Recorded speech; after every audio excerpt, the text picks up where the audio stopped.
Hi everybody, this is Ryan. Welcome back to the channel.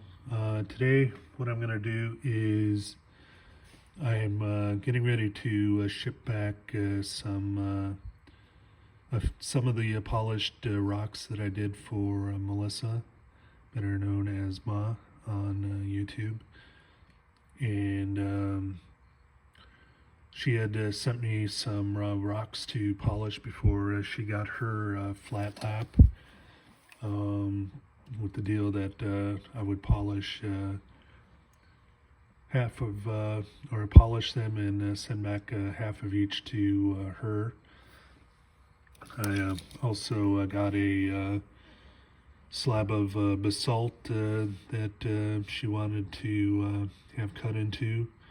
That, as you'll see in here a little bit, that was a partial success. But then since I was going to be sending back those things, she also picked up a couple of the cabs that I have either been done on the cab machine, or I had gone through Preforms and put them through the Tumbled. So I am going to start off with the polished halves, and then go from there. The first one that I have here is a thunder egg. Some of these thunder eggs, especially the rhyolites on the outsides, don't polish to a high shine, but if I can get the proper angle here, which I may or may not be able to do with the lights that I have, you can see that all parts of it did shine up fairly well. Before boxing it up, I should put it through the ultrasonic, or I may just have Melissa do that, since mine is kind of hit or miss on whether how well it cleans up.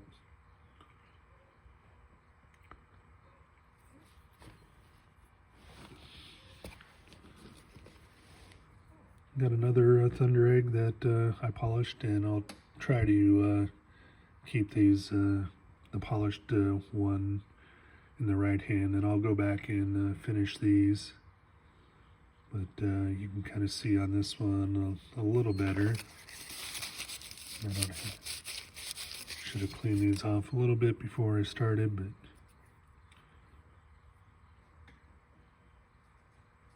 that one turned out pretty well.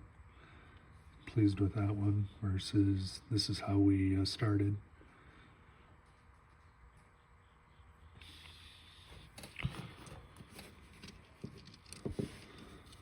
This one here she did not send, but this is kind of a practice piece that I used on the flat lap as a test before I sent her the flat lap.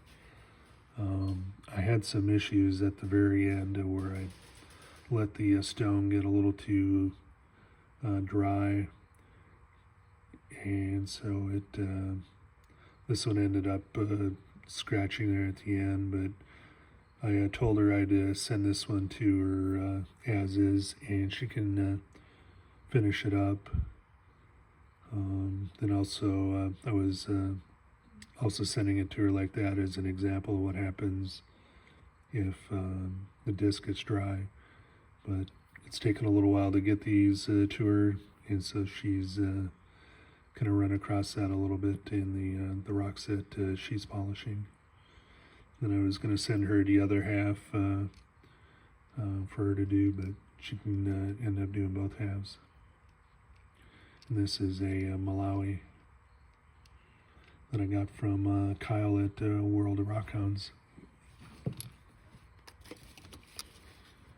And zoom out here a little bit, so you can see to begin with here, she had sent this piece of basalt to me to cut in half, but as you can see here, the slabs came out very uneven, and I found out afterwards that the guard that goes over the blade on the saw had caught the vise or the slab slab mate on there, and kinked the vise over, and I didn't catch it early enough. And so it actually is that are like this. But this one she's going to use to make earrings or other cabs out of, so I did not polish that one. But I did tell her I would polish both sides of the main one here. The one side turned out fairly well, and you can see there's a lot of the large inclusions in there. The basalt itself really doesn't shine up, but if you could look at the individual embedded pieces, it would. The back half or the other side was a little bit harder to do. It wanted to streak a little bit more than the other side, but overall I'm pretty happy with it. You can only really see the others if you're really looking up close or at the right angle.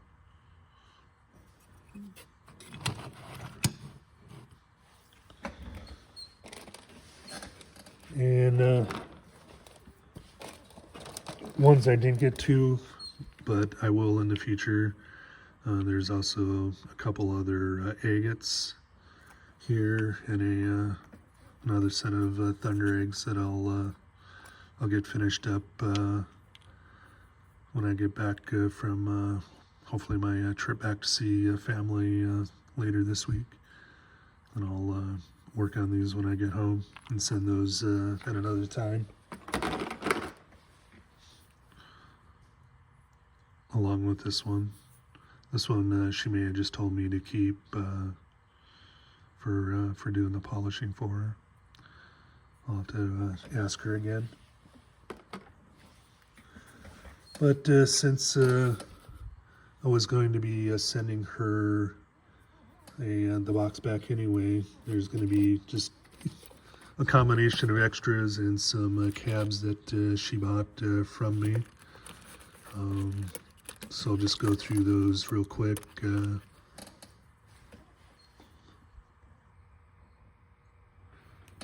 This one I'm just throwing in. It was kind of some unknown green rock. Got a fairly good thing on, but it is not, as you can see, the steel scratches it pretty well, so it's not hard. And she had asked about how durable the material is, so I told her I'd throw it in the box for her. Another one that I was going to throw in just to allow her to do with whatever. She's got a trim saw along with the flat lap, so she should be able to make a couple little slablets out of this thing yet, or just polish this as is. I'll try to.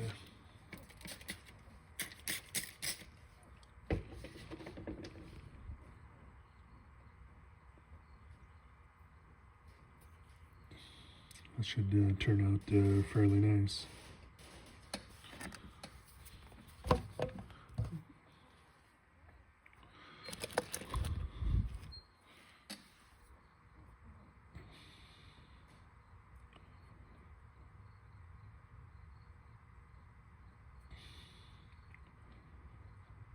Kind of a piece of mossy agate.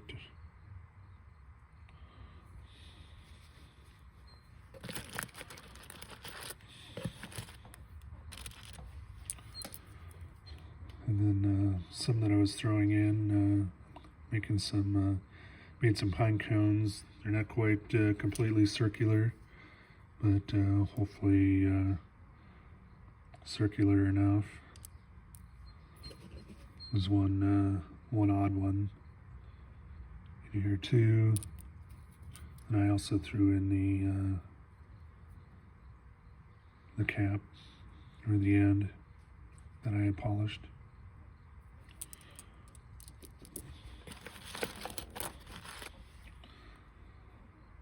This was a preform tumble that I did. I don't remember what this material was. I don't know if this was part of the Arizona Petwood slab, or if it was just some other random piece that I got from somewhere.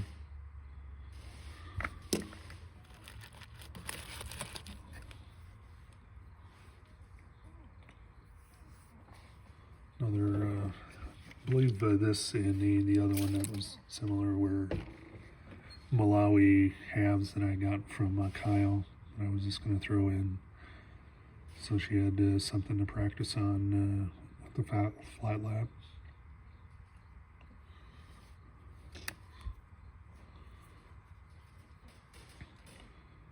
A preformed Montana agate that I ran through the tumbler.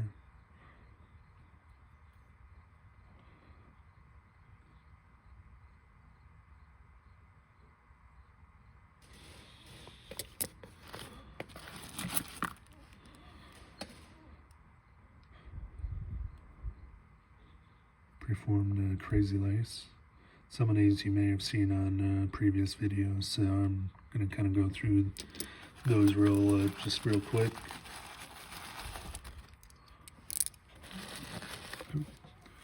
Found another thunder egg in the box, or thunder egg. Another pine cone.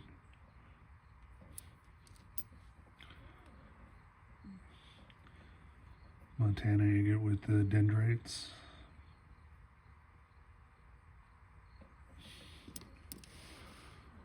Crazy lace. Kind of with a wild edge.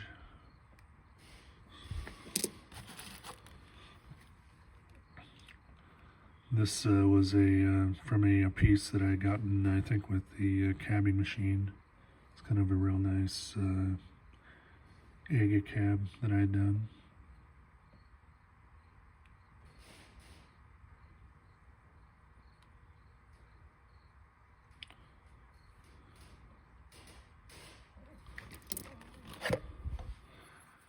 And this was a piece of jasper that Ma had collected. I think this was, I don't remember if this one was from the creek or the shoreline at Lake Berryessa in California, which is not too far from her.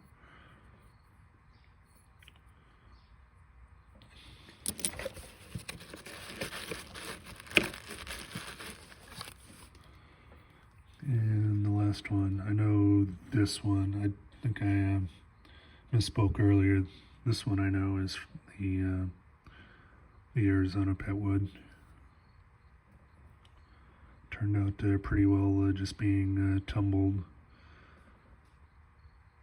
after being preformed. I did, after the course, I did have to grind off part of the tip because of uneven wear.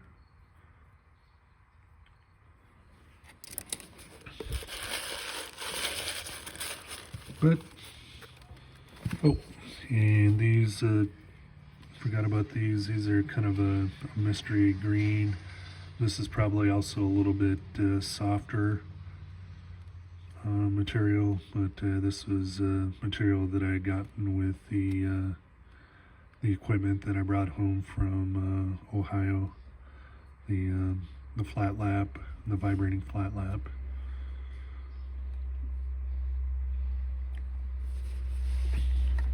And the same here. I wasn't certain how this would cab up, but it turned out fairly well.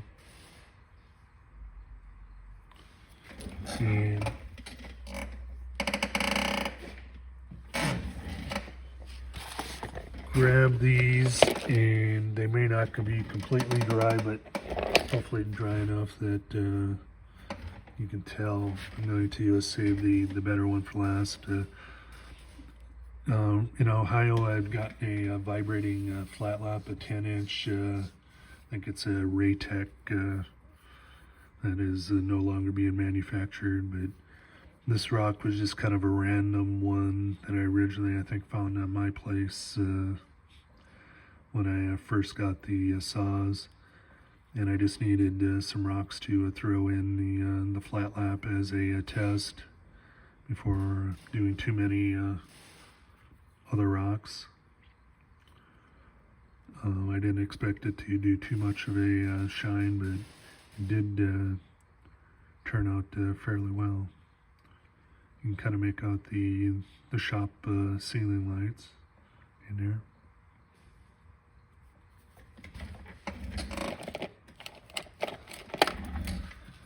Same with this. This was just a test rock to put in there to take up space, and it didn't shine up nearly as well as the other one, but I wasn't expecting it to. They're both kind of pretty soft, so I was actually impressed by how well it worked.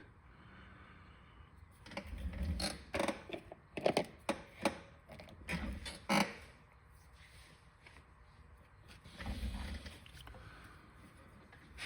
was feeling this one, and it feels mostly dry, so except for in the crystal pocket. Kind of see the shop light there. It turned out really well. I don't know if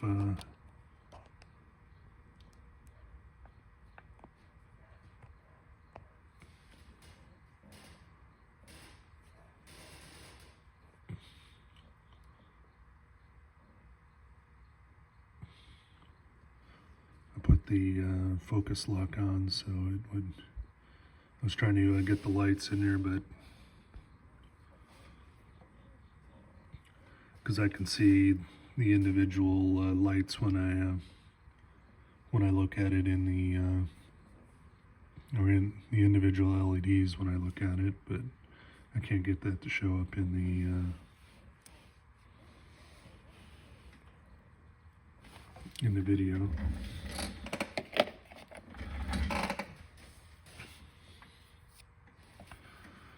This rock, I had to take out another, and I wasn't getting as good of action in the 220 grit, so the second stage that I did, I pretty much ran, I think, five stages when I ran through it. I started off with an 80, and then I went to 220, 600, 1,000, and then a aluminum oxide polish. I started this one at the 220 stage. There is a since I didn't start it with 80, there is a bit of a deep chip that's in here, but I would have really had to grind on that if I, even with 80, to get that out. But even so, it turned out very well, especially for a first time going through the whole process.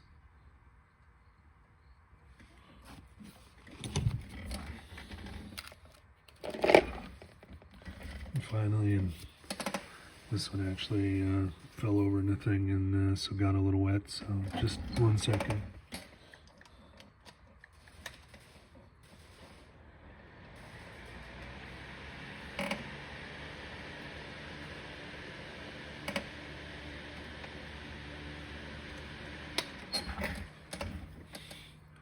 Just dried it off and blew it off a little bit. But you can see it turned out very well, especially in the chalcedony areas.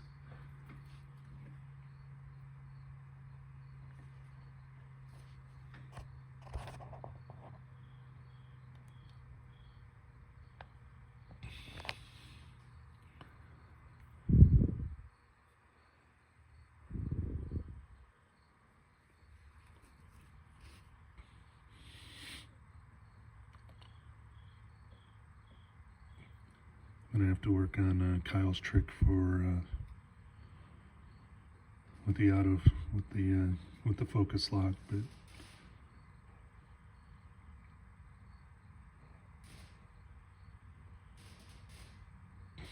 hopefully you can tell in there.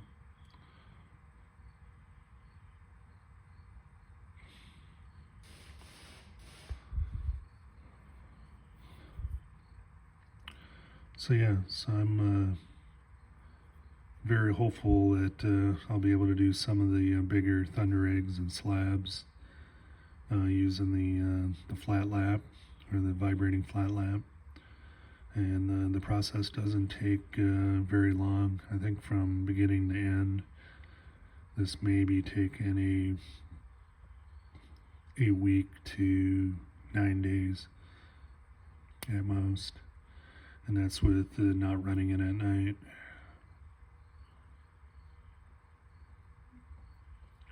But thanks for watching, and I'm gonna get these hopefully wrapped up and at least put in a box, if not mailed before I head home, or I'll take them back to my mom's and send them from the post office up there. Thanks for watching. Please like and subscribe, and I'll see you in the next video.